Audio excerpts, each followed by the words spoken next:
अस्सलामुअलैकुम दोस्तों, एक बार फिर से आपका खैर मकदम है हमारी यूट्यूब चैनल AIM की आवाज़ में। मैं आसिफ आपकी खिदमत में एक बार फिर से। दोस्तों, stand up comedian Munawar Faruqui को तो आप जानते ही होंगे। चर्चा है कि मुनव्वर फारूकी के पीछे लॉरेंस बिश्नोई गैंग लगा हुआ है। जी हाँ दोस्तों, अभी हाल ही में एक रिपोर्ट सामने आई है कि मुनव्वर फारूकी को जान से मारने की कोशिश की गई थी सितंबर के महीने में, लेकिन वो विफल रही थी। ये जो जानकारी सामने आई है, ये जानकारी सामने आई है जब से बाबा सिद्दीकी का मर्डर हुआ है, उनकी गोली मारकर हत्या की गई है। लॉरेंस बिश्नोई ने इसकी जिम्मेदारी ली थी कि बाबा सिद्दीकी को मारने वाले वही हैं।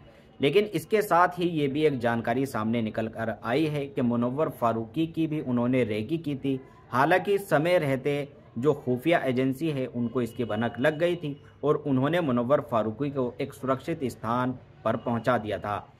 खबर का दावा है कि मुनव्वर फारूकी जब सितंबर में एक क्रिकेट लीग चल रही थी जिसमें वो खेल रहे थे, उस दौरान उनके ऊपर हमले की साजिश थी। बताया जा रहा है कि खुफिया एजेंसी को ये जानकारी मिली थी, जो शूटर आए थे उनको लॉरेंस बिश्नोई गैंग से ही एक पूरी टिप मिली थी और इसके साथ उनको पूरी जानकारी मिली थी कि मुनव्वर फारूकी किस फ्लाइट से आ रहे हैं और किस होटल में हैं।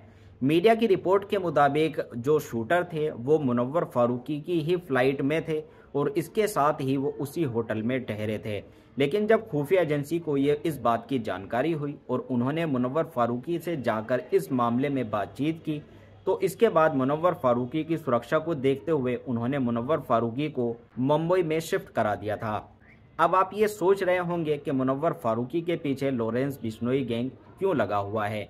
बताया जा रहा है कि कुछ सालों पहले मुनव्वर फारूकी का एक स्टैंड अप कॉमेडियन के दौरान हिंदू देवी देवताओं के ऊपर कुछ ऐसी टिप्पणी की थी, जिसके बाद जो हिंदू संगठन है वो गुस्से में आ गए थे और उन्होंने इसकी शिकायत पुलिस में की थी और FIR दर्ज कराई थी। जिसके बाद मुनव्वर फारूकी को हालांकि FIR दर्ज होने के बाद गिरफ्तार किया गया था और इसके बाद पुलिस ने उनको 1 महीने तक जेल में रखा था।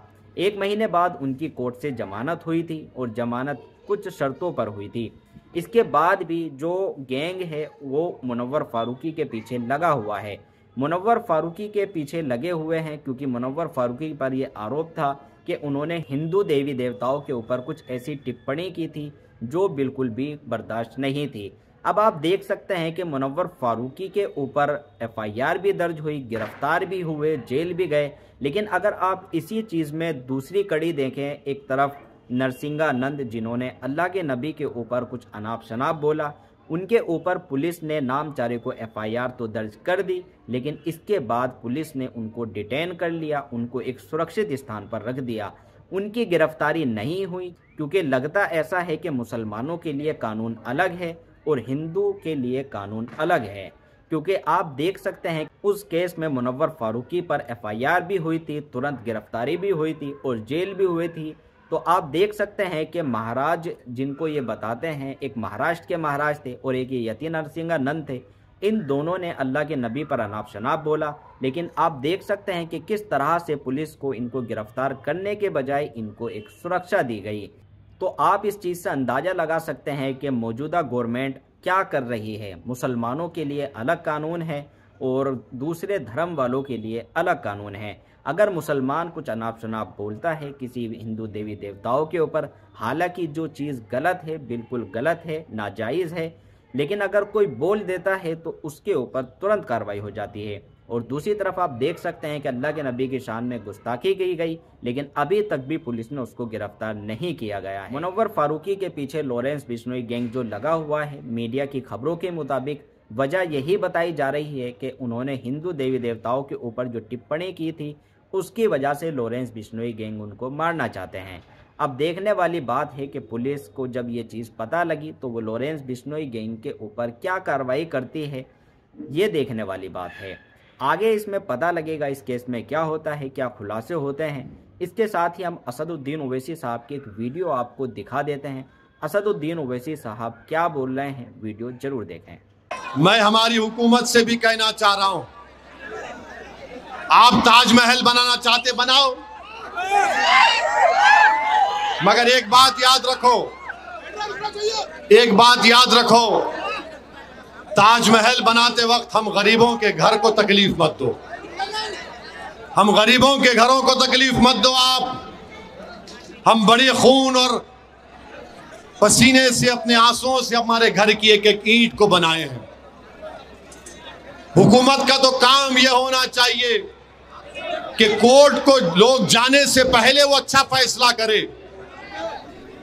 और कांग्रेस की हुकूमत तो 5 गारंटी दी थी ना, आप गारंटियों पर आपको वोट मिला, आप गरीबों की मदद करने के लिए आए हैं। मैं कांग्रेस की हुकूमत को याद दिलाना चाहता हूं, 2013 का लैंड एक्विजिशन का कानून यूपीए की सरकार मनमोहन सिंह ने बनाया था। आप उसको सामने रखो, आप उसको सामने रखकर फैसला करो। और जो लोग एफटीएल की बात कर रहे हैं, तो जो नया सेक्रेटेरिएट हैदराबाद में बनाया गया वो भी हुसैन सागर के कट्टे में बनाया गया है, जहां पर भारत के बड़े बड़े सियासतदानों की समाधियां हैं, वो भी कट्टे एफटीएल में है।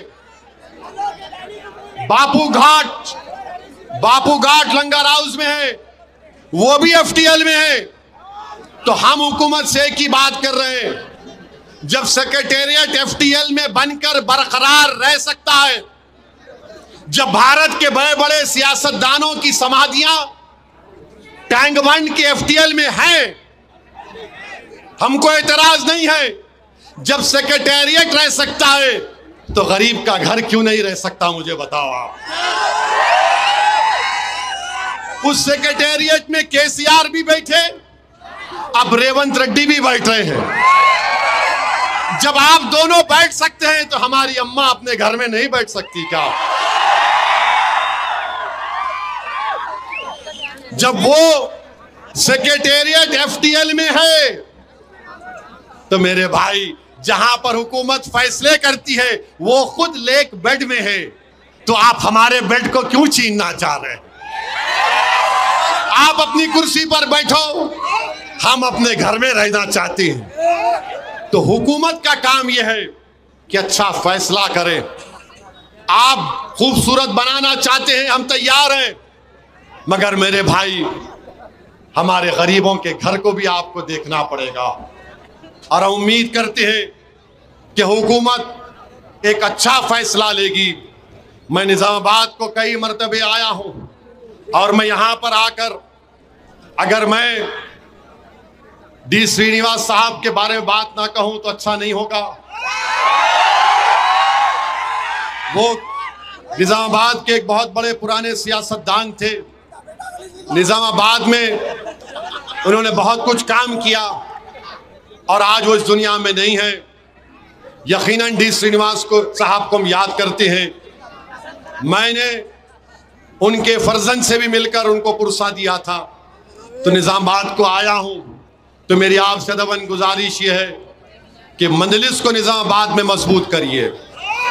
और हम हुकूमत से ये मुतालबा करते हैं कि कामारेड्डी में जो बच्चे गिरफ्तार हुए हैं उनको जल्द से जल्द हुकूमत रिहा करवाए। निजामाबाद में जो बच्चे जेल में हैं, और तकलीफ की बात यह है कि एक एडवोकेट साहब हैं, मामला स्कूल में हुआ। ये एडवोकेट साहब स्कूल में जाकर वहां पर अपनी रोटी सेक लिए। एडवोकेट साहब बोले, देखो तुम्हारा मामला गड़बड़ है, 30 लाख दे दो मेरे को। 30 लाख ले लिए, 25 लाख की मिठाई अपने जेब में रख लिए, 5 लाख वो बेचारे बच्ची के खानदान को दिए।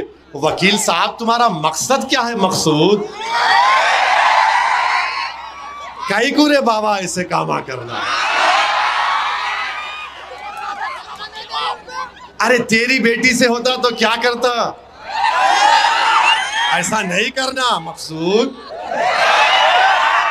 जल्दी वो पैसे निकालो, वो बच्चों की बेल कराओ तुम, और पूरे पैसे निकाल के स्कूल को वापस करो तुम। मेरे को कोई बता रहे थे उनके घर पे भी चले गए लोग, जरा गए थे, घर पे भी गए थे। ऐसा नहीं होना, नॉट गुड, वेरी बैड। और हम हुकूमत से ये मुतालबा करते हैं कि जैनूर में फसाद हुआ। ये थाली का मार रहे जी है, थाली मारते जी, ठंडे हो गए क्या?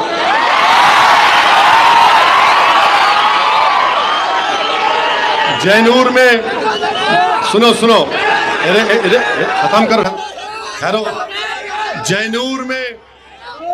जैनूर में जो फसाद हुआ, जैनूर में जो फसाद हुआ वो एक मंसूबाबंद तरीके से हुआ।